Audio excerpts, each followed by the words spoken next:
Crier est parfaitement naturel pour faire baisser son stress. C'est même l'une des meilleures façons de faire baisser son stress ou encore de réguler une émotion.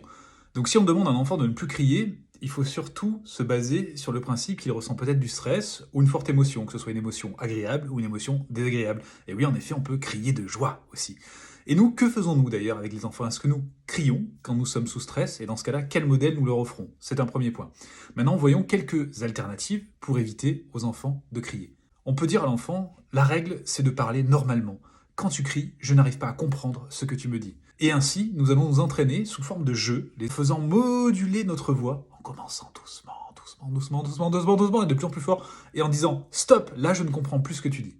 Ce petit jeu de modulation de la voix permet aussi de pouvoir affirmer sa voix. Un enfant va apprendre à prendre confiance en lui en se servant de sa voix. Donc ça a un double effet. Deuxièmement, nous allons mettre des affiches un peu partout en disant, au lieu de crier, je peux dire ce dont j'ai besoin, ou alors je peux exprimer mes émotions. Troisièmement, montrons l'exemple, c'est ce que j'ai évoqué en préambule. Si nous ne voulons pas que l'enfant crie, eh bien, évitons de crier dessus. Le volume sonore est aussi une information de pleine conscience que nous pouvons considérer au quotidien.